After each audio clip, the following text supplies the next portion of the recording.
Go district. Bleed, I ball. Bleed, I ball. Bleed, I ball. Bleed, ball. And I bleed, I ball. Bleed, I ball. Bleed, I ball. Cause I bleed. Hey, bleeding, I ball. Defeated the odds, didn't see him at all. JD in the pods, I needed it all. I bleeded a lie, you bleeded a lie, nah, I bleeded a lie. And that's what I go do. Facts, let me show you. Happen to know dudes drafting, they don't do bad and they don't lose. Make you wanna bleed. It's the Go District boys giving you the business and no gimmicks. The best ball drafts got me feeling like it's Christmas. Then it's Christmas all of a sudden and these riches came from nothing. And I got this all from loving a district. See, I just drafted, forget it. I laugh at the critics, they mad at the digits. I clap back by listening. See, ballin' ain't a problem if you kick it with them off. And I refresh the feet till autumn, then I bleed, go.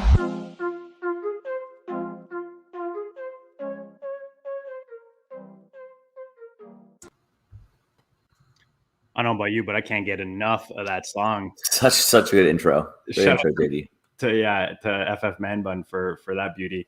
So we're in the 10th round, entering the double digits of this 100K. We are at the 10. Is that 10:08?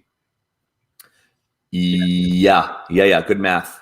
So we just took Devontae Smith, just to do a quick recap for those who maybe haven't been following along. Guys, go check the previous videos. We've got videos covering most of the picks, and we've grouped some together just for scheduling issues. But we cover basically every pick, our thought process behind it. We hash some of it live as we're going to do today. But our team so far is Zeke, DK Metcalf, CeeDee Lamb, Tyler Lockett, Dak Prescott, Tyler Higbee, Robert Tonyan, Michael Gallup, Devontae Smith, and now we are on the clock. Where's your head at? Like we said, Andrew, we haven't talked anything yet about this pick. No, said we just do it live. Also, we'd had bad math, and we shouldn't even be doing math. It says it right there, round 10, pick 9. So I should just really just look at the FFPC board and just use the information that they're trying to give me, like spoon feed me. And you. Okay, just throwing an initial name out there because I'd love your ideas on construction. We have one quarterback. We have Dak. When we were thinking about our pick 904, what we didn't talk about on air was setting up a sneaky stack later. And the gamble, the gambit, whatever you want to call it, if it is that, paid off in two ways. One, the obvious way that's on the board is that all of that yellow came off. That round 9 was a huge yellow round, but also the name that you don't see is Jalen Hurts. So Jalen Hurts came all the way back to us here at the 10:09. So as an opening name to start the discussion, any thoughts on the sneaky stack of Jalen Hurts here at this pick? So one of the risks that we face doing this is that we have our fellow league mates somehow, whether they're watching now or. So again, we haven't planned this. My idea, looking at the board and looking at the fact that those other teams all have, like the team next to us has 2 quarterbacks already, and the other 2 invested fairly early on quarterback. So I would have not brought that up this pick. I would have waited. Forget everything you heard. Delete this. You want to start over? We should start this over. It's all good. It's all good, man. We're like, you know what?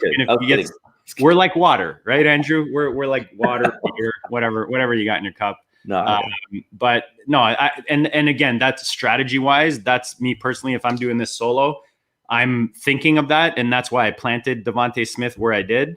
Yeah. But again, and it's not even that it's a reach. It's just that I'm fairly certain I can get him on the way back, and if I don't, I feel like one of those teams made a mistake. Just because our reasoning here is, and I hate to say this, is it because of Dak Prescott? Is that your concern, or do you just like the stack here? Nope. Just thinking about setting up that sneaky stack. The only other consideration, right, and we may get him despite me just blowing all sorts of strategy on air, but it's hashtag content for the people. Justin Fields is still there too. So if one of those team 1 or team 2 was going to do quarterback, there might be incentive to grab the sexier name. than Jalen Hurts. So I don't necessarily think we're doomed. Now, if teams 1 and team 2 goes Hurts Fields, like again, that's okay. We'll pivot to something else. But there is still a second quarterback on the board with rushing upside. Yes, and I think I think where I'm at in this pick, we need to start addressing the running back position. Usually in the double-digit rounds, I usually have another one, and I think we beat that dead horse with the 6th pick. But I think this is a good spot to start exploring the running back position. What are your thoughts on that? I know you don't like drafting running backs, but we still need some. Yeah. Like Jamal Williams is a name I like. Gus Edwards. I mean, these are guys that not the flashy one in their rosters or on their teams, but we're hearing now news that there's worry about Swift being available for week 1. We already thought, I think Fantasyland, that Jamal Williams would have a significant role in this offense, just with all the experience he brings from Green Bay and just the target share and everything he was doing there, maybe carrying over to this offense, and him being one of the actual alphas in this dressing room, which, is a factor that I consider when I'm looking at these guys and where they're going to fit on their new rosters. Yep. I saw that report today too. So I agree we need running backs. Eventually we're going to have to take them.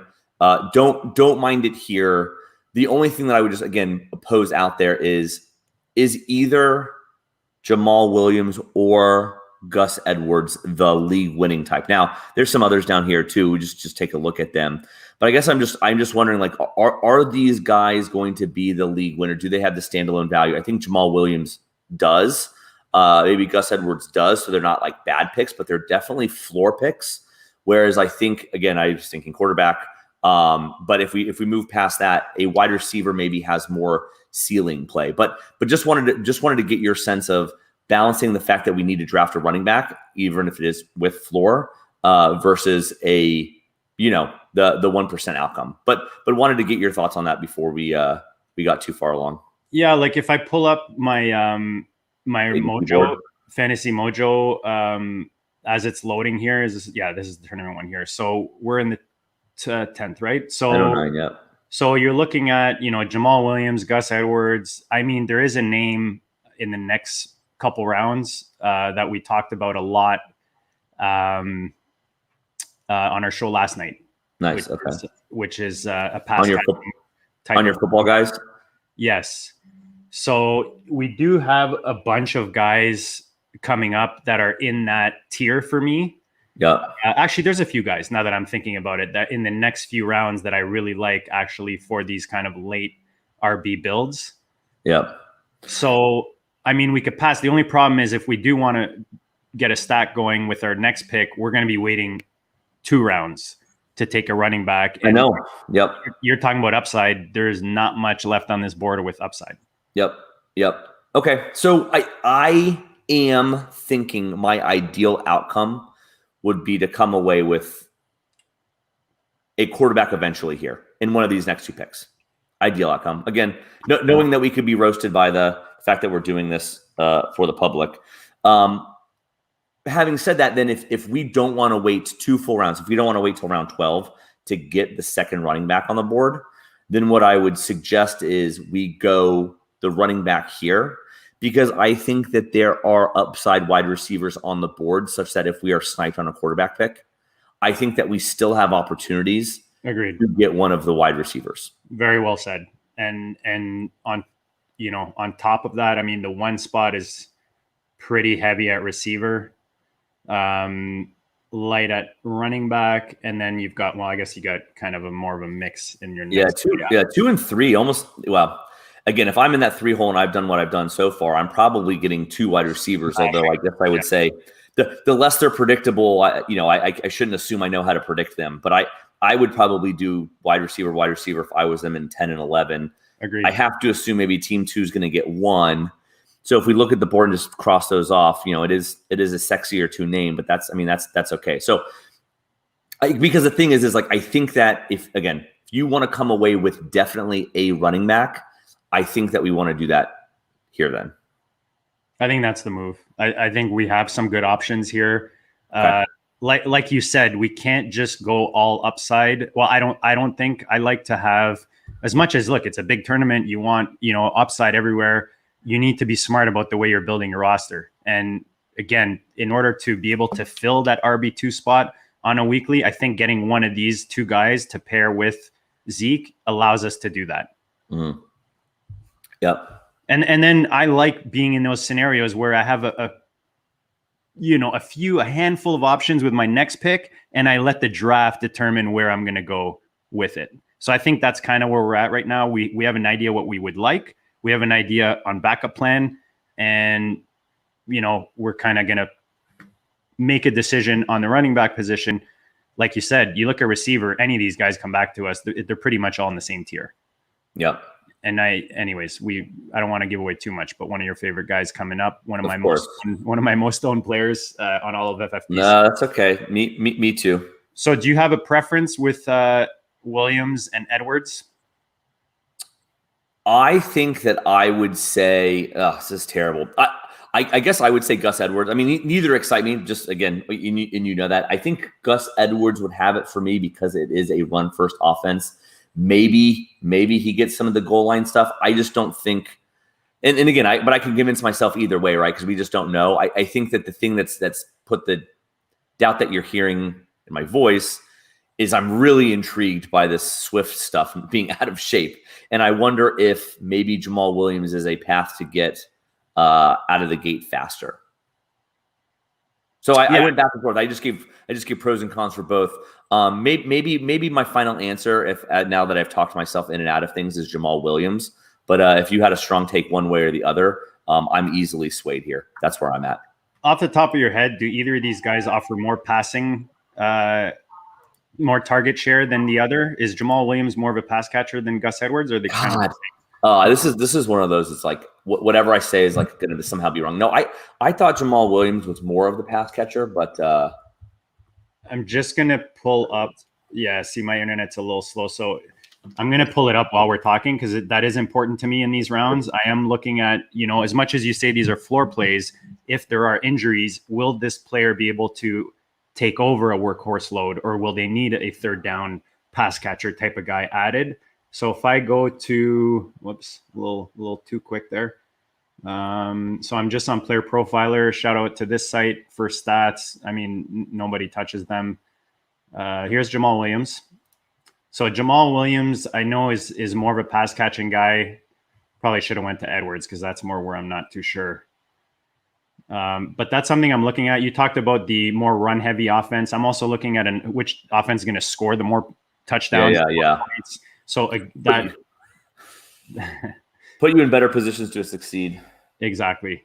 Yeah. And then also, things that go through my head is, I'm a little heavier on Dobbins than most people. He's a little higher in my rankings than most people. So Edwards is a nice, oh man, I blanked on this last show too. What the hell is the word I'm looking for? Anyways. Cuff? No.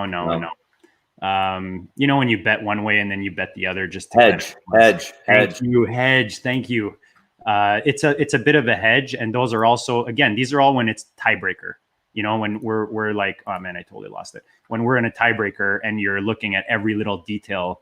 Here he is, Edwards. That's what I was trying to get. Oh my god, I've been trying to catch this fly. That is good content. You get him? All right. Sorry about that. I thought I did. This guy's been in this office for 2 days now. I can't get rid of him. All right. So you can see, I mean, is this thing not loading, or they changed their site on? So I'm still fumbling around to find what I need to find on here. So here we go. Season stats, receiving. Yeah. See, like barely any receiving games. So for me, as much as we said touchdown offense, more on the running side when it comes to the game plan for the Ravens, I think Jamal Williams offers a bit more ceiling and floor, I guess, with that passing game. Yep. I'm okay. And then again, you get the early season start. I'm okay with that. And I don't think that we've got a bye week to worry about, right? No, the Cowboys are 7. They're both different. Yeah, they're both good. different. I mean, we get another week 9. We have a few of those, but again, it shouldn't be an issue. We'll be able to fill that in as we go through the draft. Yep. All right. Jamal Williams, lock it in, and hope I didn't spoil too much, huh? No, look, like we said, we did this knowing that this was going to be a disadvantage. So look, if someone in the league is smart enough to follow us and know what we're talking about, great for them. It'll just get us to pivot a different way. But I think we have a nice plan going into the next pick. I like it. All right. All right, buddy. That was a good 15. Awesome. Thanks, JD. We'll see you on the next one. Yeah. Smash the like, guys. Smash the subscribe. We'll see you guys soon.